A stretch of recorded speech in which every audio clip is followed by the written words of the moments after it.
Hi, everybody out there, our podcast followers. A quick message from me, Laura. We believe in covering people and practices that are pulling us together to build a more fair future. And we hear every day from people that programming like this is important to them. So we are in the midst of a May Day fund drive. As non-commercial, not-for-profit media, we don't spend as much as the other guys, but we don't have as deep pockets either. We rely on you. So what do you say? Are you ready to pitch in to expand the support base for reporting about possibility and love? Or to let the drone of commercial cynicism take over even this space in the airwaves? Please donate now at lauraflanders.org/donate and spread the word. Thanks. Here's this week's show. Hi, I'm Laura, and this is the Laura Flanders Show, a TV and radio program that shines a light on the solutions of tomorrow today. We report on the people and movements driving systemic change from the worlds of politics, arts, and entrepreneurship. Welcome. Millions of Americans are resorting to risky ways to buy an affordable home, and we've seen where that can lead when balloon payments are due and lenders foreclose on subprime mortgage owners. But it gets worse. The Pew Charitable Trust recently reported that 36 million Americans, about 20% of all borrowers, have used even riskier ways to finance a home, such as land contracts, seller-financed mortgages, lease purchase agreements, and personal property loans, all of which can leave the borrower out of pocket and without a home, even if they keep up the payments. 7 million Americans are currently in such arrangements, according to Pew. They're largely low income, more likely to live in rural areas, and disproportionately female, Hispanic, and Black. The reasons that those would-be buyers take risks are obvious, but are there alternatives? Capital collectives pool resources and reduce risk for home buyers. In the Bay Area, there's a great experiment underway, the East Bay Permanent Real Estate Cooperative. In this episode, we're joined by 3 guests. Najaah Yasmine Daniels is the community manager for the Inclusive Capital Collective that aggregates financial capital to entrepreneurs and communities of color in the U.S. Jessica Gordon-Nembhard is the author of Collective Courage, a history of African-American cooperative economic thought and practice. She's also a political economist specializing in community-based asset building and community-based approaches to justice. And Noni Session is the co-founder and executive director of the East Bay Permanent Real Estate Cooperative, which we're going to be calling EB-PREC. It supports BIPOC and allied communities to finance, purchase, occupy, and steward collectively owned land and housing. We'll find out what all that amounts to coming up. Welcome, everybody.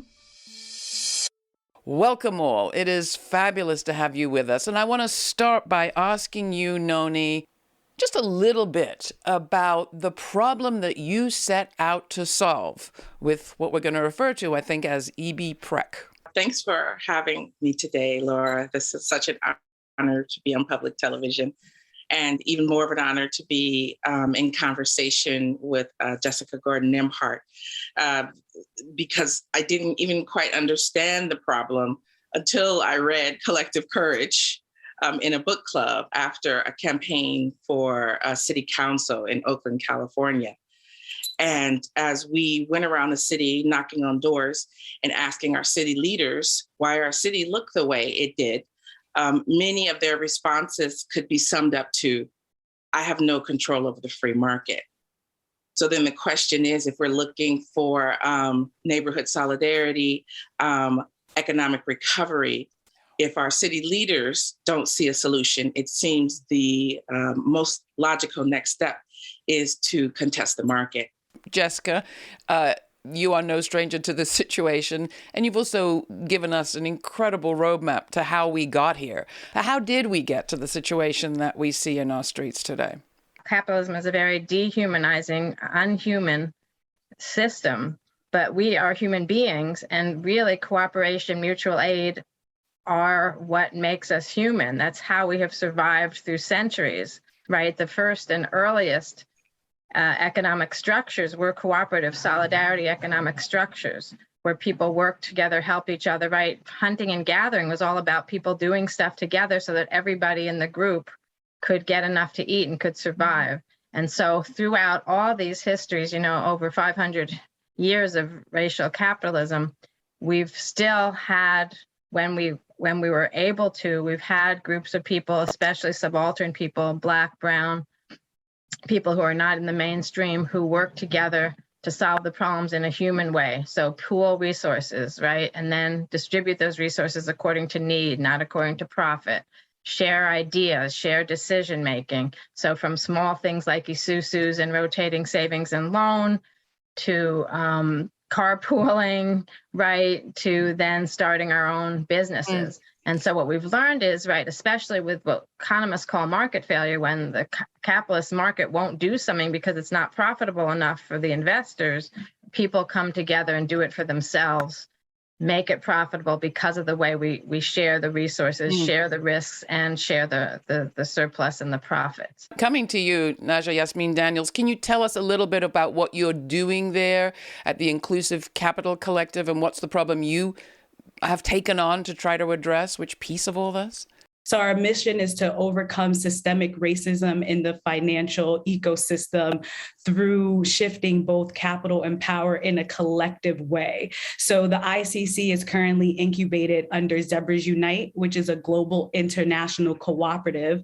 However, the ICC is the US expression of what it looks like to actually work in community and under a cooperative structure where BIPOC practitioners and practitioners who show up as active allies have the autonomy and accessibility to own and do the work that they have governed. And the equity piece is also intertwined there. Let's come back to the East Bay for a second. You're in a situation where you see a problem. You see the city and the officials saying it's not our problem. You see a market that has been structured not to benefit your people and instead to kind of profit off them, and a historic lack of access to wealth acquisition. What do you do, Noni? We develop the projects. We develop our community leaders. We develop the capital relationships. And we use that to buy land and housing that is then autonomously governed by our community members. With the help of EB-PREC, tenants just organized to buy this building. Neighbors in West Oakland are organizing to build new housing on an empty lot. And 10 community organizations are pooling their capital to buy a building in downtown Oakland. When these groups plug into EB-PREC, they get the tools necessary to grow their project, like admin support, financial modeling, legal documents, and community capital. We've all been sold the same story of an American dream, which in lots of places to people's minds is an individual home that they leave to their individual family. Lots of people have been brought up to believe that's how they will assess their success. And people of color, no less than anybody else, have been sold that dream. So how do you undo that? Do you undo that? Or is this you're just adapting it a little? Our technical work is guided by 3 ethical principles that we actually refer to as our mission pillars. And the first is Land Without Landlords, which really understands that one of our critical work is to decommodify land and housing, not only to extract it from this really damaging conversation around what it is, what housing is for, what land is for, but it transforms it then into having the potential to be a cultural asset where people can find permanence, they can find the time they need to build a base for themselves over generations, and they have a place to return to because of the permanence of removing it from the speculative market. Our second mission pillar is restorative economics. And restorative economics really recognizes that communities have been dispossessed of more than just the tangible asset of land and housing, but all of the intangibles that really constitute wealth. Education, inclusion and conversations, awareness of techniques and strategies, presence in the flows of a movement of politics and money. So the people we serve are not just our resident owners who live and work in our acquisitions, but actually our community owners who we include in planning conversations, strategy conversations, so that they understand the landscape and their access to tools where EB-PREC is not the bottleneck, but rather the fomenter of their empowerment. And our third mission pillar, Heal People Power, is really about rejecting these entrenched Western hierarchical practices inside of our own organizational practices, which is what makes Black and Brown organizations quite fragile. We can't hold that kind of risk when we're trying to rebuild through framing of historical wounding, economic exclusion, individualistic competition. So each of our technical interventions are informed by a deeper need to heal interpersonal, intercommunal relationships so that our access to capital is not so short-lived as it has been in the past, right? Beautiful. Najaah, you work at the intersection of, as you said, an international organization and a national group. How do you look at what's happening at EB-PREC? I see you nodding enthusiastically, but what's the significance really of what's happening there in the East Bay, and how does it connect with what you're doing? In the Inclusive Capital Collective, we have really hounded in on what it looks like to utilize democratic ownership models like what EB-PREC is doing, not only to repair and restore communities, but to bring back what it looks like to own our structures and our work. So a part of how we're doing that is also by educating the ecosystem. There is an abundance of brilliance and wealth and knowledge when it comes to Black and Brown communities. Now more than ever, it's time to share that brilliance, and we're doing so in the Inclusive Capital Collective through our Black papers, not our white papers, that have call to actions and step-by-step ways that community members, philanthropic funds, as well as investors who are in line with us. This is the Laura Flanders Show. I'm Laura. My guests are Najaah Yasmine Daniels, the community manager for the Inclusive Capital Collective with Zebras Unite, which aggregates financial capital for people of color in the U.S. Noni Session is the co-founder and executive director of the East Bay Permanent Real Estate Cooperative, or EB-PREC, which helps BIPOC people and allied communities finance, purchase, and occupy collectively owned land and housing in the Oakland area. And last but not least, Jessica Gordon-Nembhard, political economist specializing in community-based asset building and approaches to justice. She's the author of Collective Courage, a history of African-American cooperative economic thought and practice.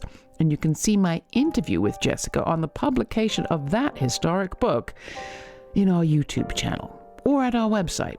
You can also watch that and this show on over 300 public television stations across the country.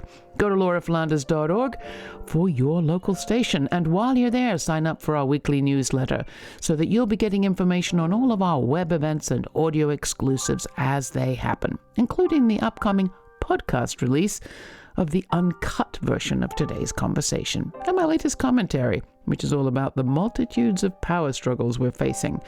And it features a clip from Linda Sarsour speaking at the Big Bands Off Our Bodies March that took place in Brooklyn, one of many around the country, May 14th. Go to lauraflanders.org to sign up today and get more information. Next, Noni and some members of the East Bay Permanent Real Estate Cooperative celebrate the opening of Co-op 789, their very first enterprise in the Bay Area.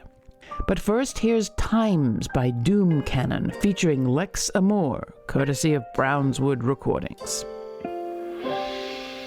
Over days we grow, we've been here from rain and calm. There ain't much we need to know. We knew how to chase the sun. Run before your feet get weak. Run before you lose your tongue. Know your voice before you speak. Wait until the days come. Wait. Wait until the days come. And over days we grow. We knew how to chase the sun. Run before your feet get weak. Wait until the day. Wait until the day. Wait until the day. Over days we grow. We've been here from rain and calm. There ain't much we need to know. We know how to chase the sun. Run before your feet get weak.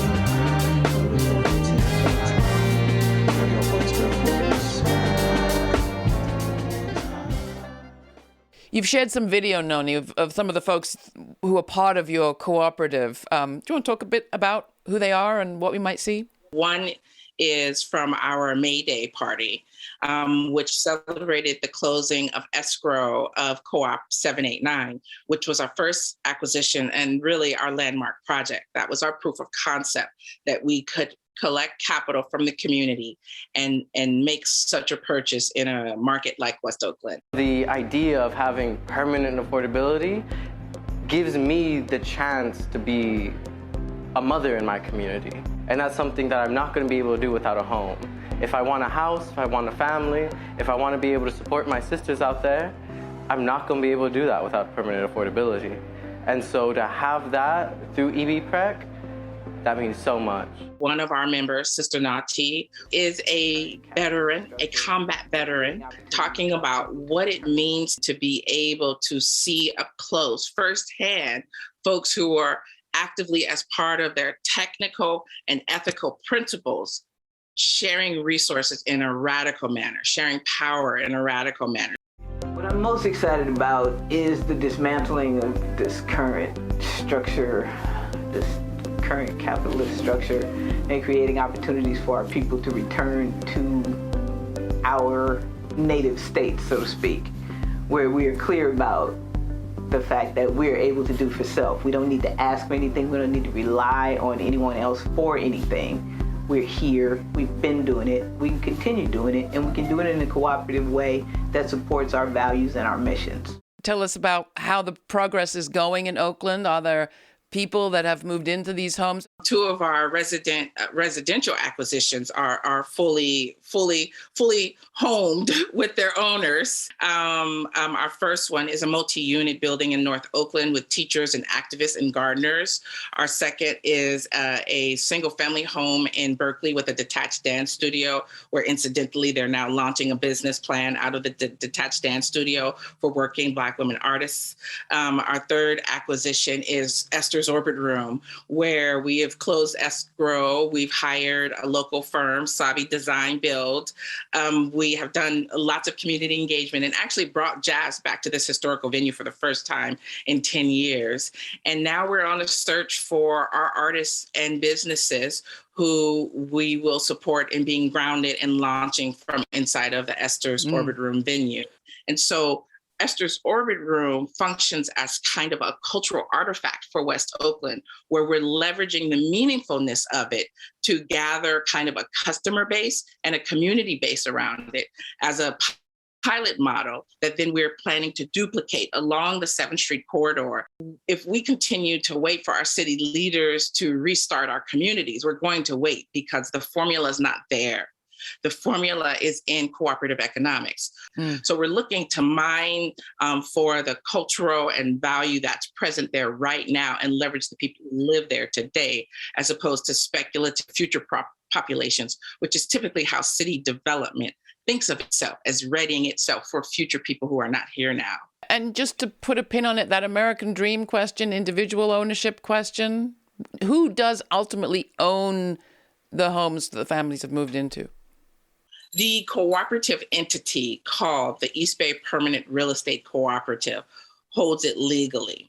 Every person who is a member of the East Bay Permanent Real Estate Cooperative, the staff owners, the investor owners, the community owners, and the resident owners are all collectively have a collective right to that property through a set of bylaws and covenants that we make with our community owners. So we are the owner of record. We do that particularly to do things like what Najaah mentions, which is hold risk for communities that are often deemed, before they even step across the threshold, a high risk group of folks.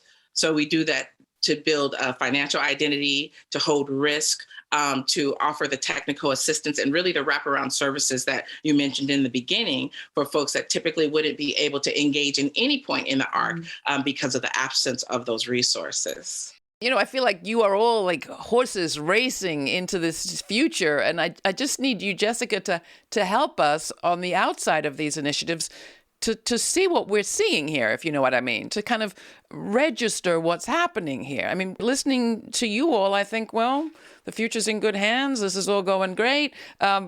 Noni is shaking her head. Jessica, go for it, Jessica. Collective ownership of land, right? Broadens, right? Democratizes capital, broadens ownership, and helps the whole community. And so that's what we're hearing here. You're hearing about projects where not only does everyone participate at whatever level they can, right? So everybody can participate. You don't have to have millions or even thousands, right? Everybody gets to participate. Everybody benefits. There's not a hoarding, right? You're not living on speculation, right? You're living in the real world with real people who are doing this in order for the whole community to benefit.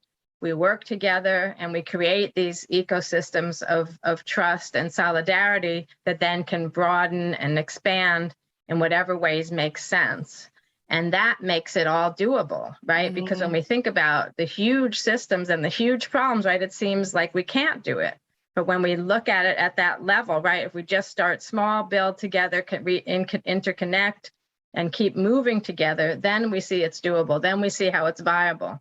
But it doesn't make it easy, Noni. I saw your vigorous disagreement with everything being fine and rosy now. There's definitely an appetite, or rather a thirst for participation and re-inclusion in our economy, not just among Black and Brown communities, among communities nationwide. If you do a Southern tour, you can see how all of our cities and towns are falling apart. This is an American problem. This is not a Black or Brown problem. We're a collective of 7 people who in 4 years have managed to move about $8 million in assets into collective ownership. Right. So we can be very rosy about it, but every meeting, every donor relationship that we enter into is a long arc of proving that a simple thing like housing or a business in an area with 250 potential customers, and I'm speaking of Esther's Orbit Room on the 7th Street, is a viable investment. Each relationship is a proving of a viable investment. So we are doing great work. We can see across the nation other precs and projects like ours launching. Even internationally, we supported a project to launch in Quebec. But think about the numbers in relationship to our national population. What would help change the picture? I mean, I know now to stick with you for a second, like, has the city of Oakland changed anything to make life easier for you? Could they? To some extent, after proving through our projects, the city of Oakland has been responsive through some of its policy language. But the bureaucratic framing, the red tape that one must move through, the competition for resources makes it very challenging for organizations like any of ours to go to the city first, rather than to go to our community first, model what that looks like, and then at certain stages and intervention points, reintegrate that into city and municipal processes. Is there a problem, Najaah, with how we even think about capital? What constitutes capital, collateral? As soon as we walk in the door, depending on what color your skin is or what community you are a part of, it's as if we are already a risk to anyone who wants to invest in the products and projects that we're doing. So in the Inclusive Capital Collective, we have identified this issue and have come up with a solution by creating a credit enhancement facility that is available to our members that will provide the first loss capital so they can try out innovations and succeed or fail up and see if it works. Most of our members do not have access to family and friends and that safety net of capital. And as Noni mentioned, it's very difficult trying to leverage support or connections on our own. So as a collective, as a cooperative, we do this together to broker deals that will provide capital to our innovators that we can all use and make sure that we prioritize those most underserved and most that have less access to power because of the systems that create those barriers to begin with. Well, it's really super exciting. It is possible still for people to join the cooperative or not, Noni? Absolutely. It's an ongoing membership process. We are still taking investments, volunteers, donations, and project ideas. Beautiful. I want to ask each of you to respond to a question I've been asking at the end of programs like this, and that is really about the significance of this moment and the decisions that are being made and the practices that are being resurfaced or invented in this time. And Najaah, I'd start with you. It's like, what do you think is the story the future will tell of this moment? Thank you for that question. I had such an amazing time with you all today. What the story is going to say 5, 10, 15 years from now is that together we were resilient through healing. And that healing happened through grieving together, by coming in community together, and cooperative models where we can both own our work and work together to liberate ourselves and build community generational wealth. Jessica? You know, in my research, I found sort of a continuous history of this kind of activity, especially in Black communities. But I also found 3 periods where there was the more prolific activity. I think we're in a 4th period now. Part of it was initiated with the recession, right, and the housing crisis and financial crisis of 2008 and 9. And then, of course, the COVID pandemic ushered us in. And what this 4th period is showing is that once again, people respond to crisis. So let's get out of the system and do what we know is right to, behave with each other, treat each other the ways that we as human beings should be treated. Thanks, Jessica. And finally, coming to you, Nona, you started with looking out at what the problem was, seeing that the officials weren't solving the problem, that it lay in the market, deciding to engage in the market. What do you think is the story the future will tell of now? That organizations like ours and initiatives like ours really identified the elements needed to restart economies, that we were able to parse out through experience, practice, and experiment what is missing from each of our cities and towns, and how to build cooperative ecosystems that help us live outside of and above the movements of the international market that's not thinking about any of us on a daily basis. Thank you so much, all of you. I'm such a fan of you guys. I'm so happy to be able to talk to you about this and hear more about what you're doing. So thank you. Thanks, Laura, for getting us together. Thank you. When a well-armed young white man, self-described Nazi and white supremacist, wanted to kill Black people in Buffalo, New York, May 14th, he knew exactly where to go. He went to Buffalo's East Side, where 80% of the population is African American, and he went to Tops, pretty much the only supermarket that is there. In the days since the slaughter, we've heard about a community in grief, a community under attack, a community rising up for justice. And that word community can have all these connotations, like those we heard today about a community acting collectively, courageously, to address the challenges they can't address on their own. But that word, I think, community, is too warm and fuzzy to explain why our cities are set up this way. Why do we see a Black community that's so poorly served, so easy to identify, is not just because of the self-will of those who live there, but rather because of decades, centuries of policy, of redlining, of extraction, of discrimination and prejudice. In the years in the run-up to the financial crisis of 2008, wealthy Blacks were twice as likely as poor whites to be targeted for subprime loans. We're talking about prejudice, segregation. Are mutual aid efforts enough?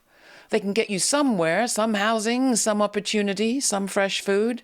But don't we also need policy, reparation for repair, and redirection of this country and its economy to make it fairer for all?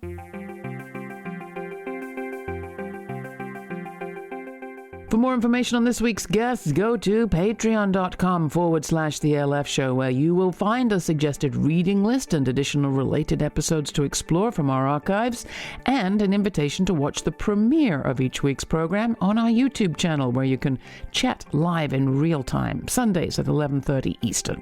All the details are right there at patreon.com/The LF Show. We're in the middle of our May fund drive, and this month we're celebrating people who shift power from the few to the many. That's right, that's you.